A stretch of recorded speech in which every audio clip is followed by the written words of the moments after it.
Perkenalkan, nama saya Kurtulija. Di sini saya akan menjelaskan terkait pengertian dari model Get-Cells.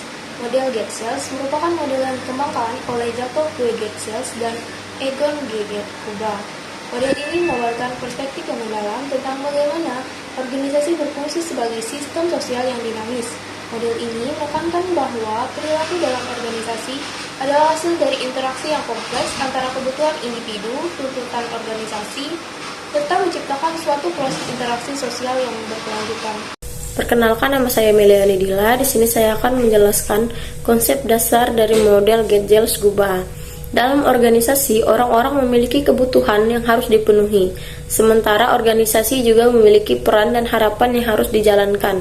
Model Get-Cells-Guba menggambarkan keseimbangan antara manusia dan organisasi sebagai suatu bentuk status quo yang perlu dijaga.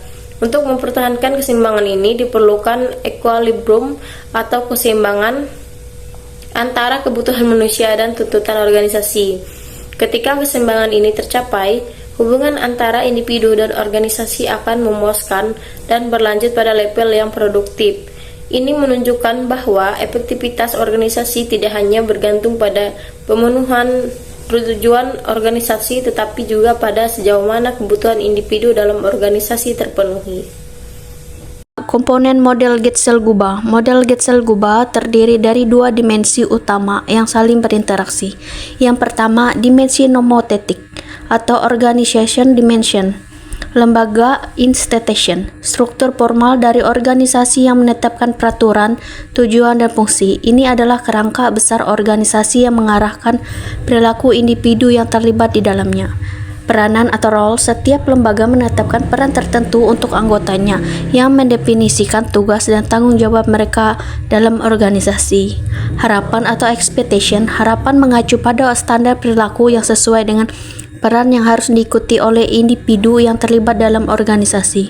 Organisasi berharap individu menjalankan peran sesuai dengan standar tertentu.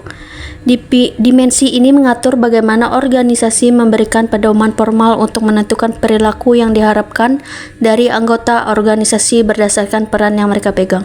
Nomor 2, dimensi ideografis atau personal dimension. Individu individual, setiap anggota organisasi adalah individu unik yang membawa karakteristik, kemampuan, dan preferensinya sendiri. Kepribadian atau personality, ini adalah karakter individu yang mencerminkan bagaimana mereka bertindak dalam merespon dalam berbagai situasi. Kepribadian mempengaruhi cara individu menjalankan peran mereka. Di posisi kebutuhan atau need disposition, ini adalah kebutuhan, motivasi, dan keinginan pribadi dari individu. Kebutuhan ini mengaruhi bagaimana individu berinteraksi dengan tuntunan peran dan harapan organisasi. Dimensi ideografis menggambarkan bagaimana individu dengan segala kebutuhan dan kepribadiannya menanggapi peran yang diberikan oleh organisasi. Interaksi antara dimensi nomotetik dan ideografis. Perilaku individu dalam organisasi muncul dari interaksi antara dimensi nomotetik dan ideografis. A. Perilaku behavior yang dihasilkan adalah hasil dari interaksi antara peran dan harapan yang ditetapkan oleh lembaga dimensi nomotetik dengan kepribadian serta kebutuhan individu dimensi ideografis. B. Sistem sosial.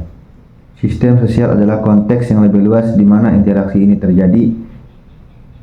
Ini mencakup seluruh organisasi sebagai arena tempat individu dengan peran dan harapan berinteraksi satu sama lain.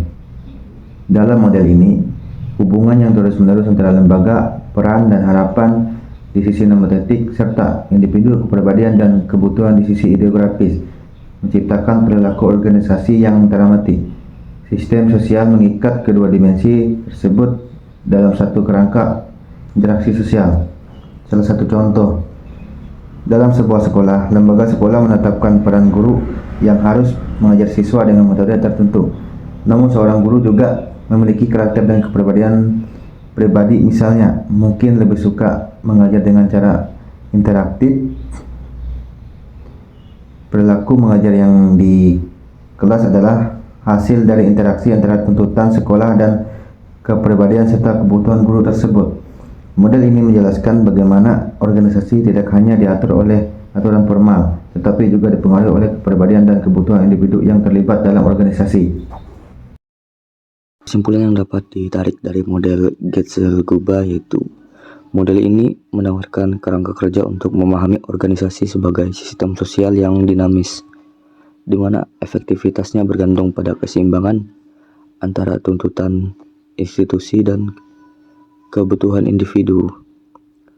Meskipun dimensi nomotetik atau institusional dan ideografis ataupun personal bisa berdiri sendiri, keduanya saling mempengaruhi dalam praktik. Pemahaman ini penting bagi pemimpin untuk menciptakan lingkungan organisasi yang produktif dan memuaskan. Model ini mendorong pendekatan holistik dalam manajemen yang tidak hanya berfokus pada pencapaian tujuan organisasi, tetapi juga dalam pemenuhan kebutuhan individu.